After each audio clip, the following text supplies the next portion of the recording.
ऋषियों ने कहा, सूत जी, इस विषय को पुनः विस्तार के साथ कहिए। आपके उत्तम वचनामृत का पान करते करते हमें तृप्ति नहीं होती है। सूत जी बोले, महर्षियों, इस विषय में एक प्राचीन इतिहास कहा करते हैं, जिसमें एक ब्राह्मण और महात्मा धर्मराज के संवाद का वर्णन है।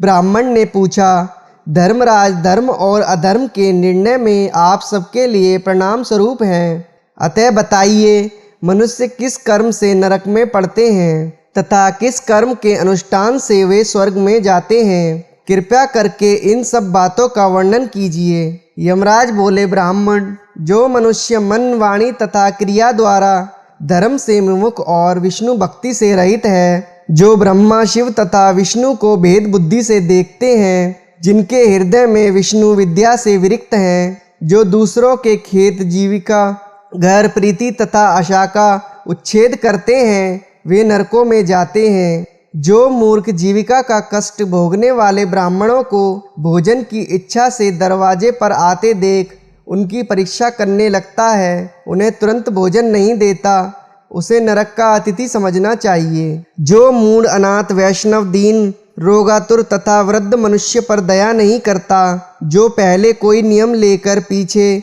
अजितेंद्रियां कारण उसे छोड़ देता है, वह निश्चय ही नरक का पात्र है। जो सब पापों को हरने वाले दिव्य स्वरूप, व्यापक, विजयी, सनातन, अजन्मा, चतुर्भुज, अच्युत, विष्णु रूप दिव्य पुरुष श्री नारायण देव का पूजन, ध्यान और स्मरण करते हैं, वे श्री हरि के परम धाम को प्राप्त होते हैं। यह सनातन श्रुति है। भगवान दामोदर के गुणों का कीर्तन ही मंगलमय है, वही धन का उपार्जन है तथा वही इस जीवन का फल है। अमित तेजस्वी देवादिदेव श्री विष्णु के कीर्तन से सब पाप उसी प्रकार नष्ट हो जाते हैं जैसे दिन निकलने पर अंधकार। जो प्रतिदिन श्रद्धा पूर्वक भगवान विष्णु की यशोगाथा का गान करते हैं और सदा स्वध्यान में लगे रहते हैं, वे मनुष्य स्वर्गगामी होते हैं। विप्रवर, भगवान वासुदेव के नाम जपने में लगे हुए मनुष्य पहले पापी रहे हों तो भी भयानक यमदूत उनके पास नहीं भटकते। द्विजेश, श्री हरि कीर्तन को छोड़कर दूसरा कोई ऐसा साधन मैंने नहीं देखता जो जीवों के संपूर्ण पापों का नाश करने वाला, प्रायश्चित करने वाला हो। जो मांगने पर प्रसन्न होते हैं, देकर प्रिय वचन बोलते हैं तथा जिन्होंने दान के फल का परित्याग कर दिया है, वे मनुष्य स्वर्ग में जाते हैं। जो दिन में सोना छोड़ देते हैं, सब कुछ सहन करते हैं, पर्व के अवसर पर लोगों का आश्रय देते हैं, अपने से द्वेष रखने वालों के प्रति भी कभी द्वेषवश अहितकारक वचन मुंह से नहीं निकालते, अपितु सबके गुणों का ही वखान करते हैं, वे मनुष्य स्वर्ग में जाते हैं।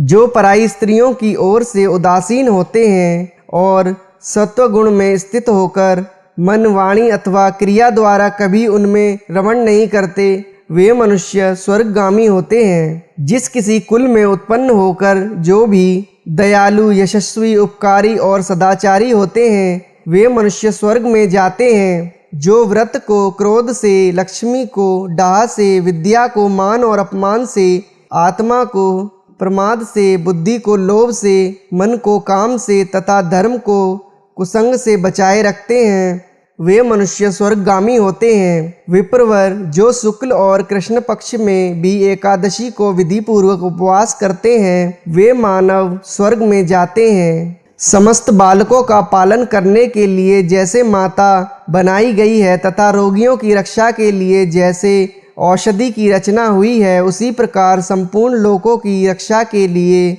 निमित्त एकादशी तिथि का निर्माण हुआ है। एकादशी के व्रत करने से पाप से रक्षा करने वाला दूसरा कोई साधन नहीं है, अतः एकादशी को विधि पूर्वक उपवास करने से मनुष्य स्वर्गलोक में जाते हैं। अखिल विश्व के नायक भगवान श्री नारायण में जिनकी भक्ति है, वे सत्य से हीन और रजोगुण से युक्त होने पर भी अनंत पुण्यशाली हैं तथा अंत में वैकुंठ धाम में पधारते हैं। जो वैतसी, यमुना, सीता, गंगा तथा पुष्पसलिता, गोदावरी का सेवन और सदाचार पालन करते हैं, जिनकी स्नान और दान में सदा प्रवृत्ति है, वे मनुष्य कभी नरक के मार्ग का दर्शन नहीं करते, जो कल्याणदायिनी नर्मदा नदी में गोते लगाते तथा उसके दर्शन से प्रसन्न होते हैं, वे पाप रहित हो महादेव जी के लोक में जाते हैं और चिरकाल तक वहाँ आनंद भोगते हैं। जो मनुष्य चरणमती चंबल नदी में स्नान करके शौच संतोष आदि नियमों का पालन करते हुए उसके तट पर विशेषत व्यसाश्रम में 3 रात निवास करते हैं, वे स्वर्गलोक के अधिकारी माने गए हैं।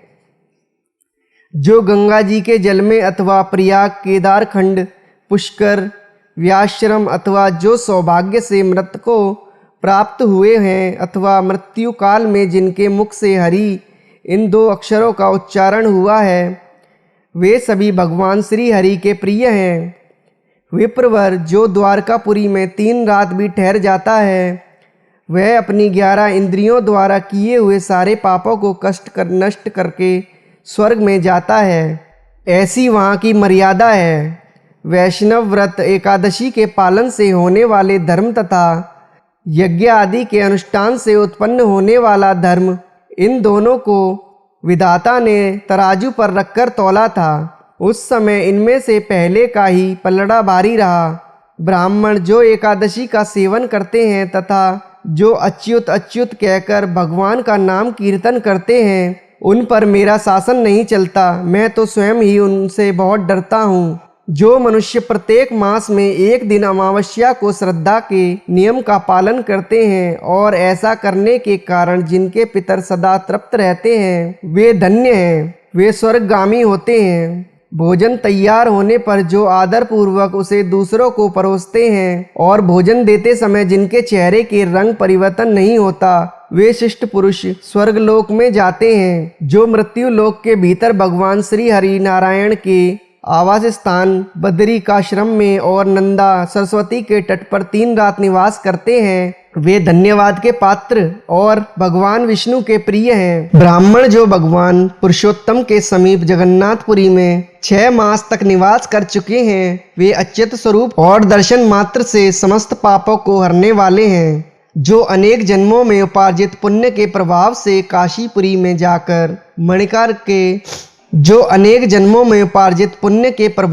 काशीपुरी में जाकर मणिकर्णिका के जल में गोते लगाते और श्री विश्वनाथ जी के चरणों में मस्तक झुकाते हैं, वे भी इस लोक में आने पर मेरे वंदनीय होते हैं। जो श्री हरि पूजा करके पृथ्वी पर कुश और तिल बिछाकर चारों ओर तिल बिखेरते हैं और लोहा तथा दूध देने वाली गोदान करके विधि पूर्वक मृत्यु को प्राप्त होते हैं, वे मनुष्य स्वर्ग में जाते हैं। जो पुत्रों को उत्पन्न करके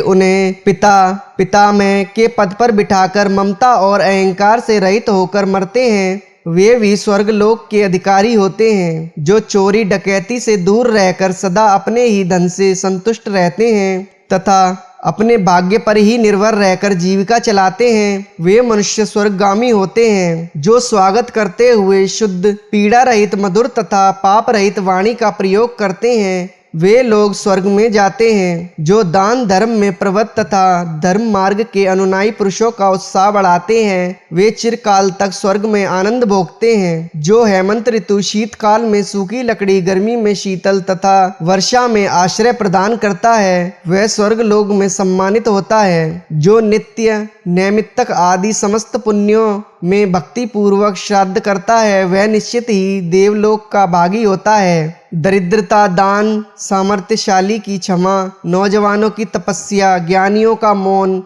सुख भोगने के योग्य पुरुषों की स्वेच्छा निवृत्ति तथा संपूर्ण प्राणियों पर दया, ये सद्गुण स्वर्ग में ले जाते हैं। धनायुक्त तप भवसागर से तारने वाला है और पाप को पतन का कारण बताया गया है। यह बिल्कुल सत्य है, इसमें संदेह की गुंजाइश नहीं है। ब्राह्मण स्वर्ग की राह पर ले जाने वाले समस्त साधकों को मैंने यहाँ संक्षेप से वर्णन किया है। अब तुम और क्या सुनना चाहते हो?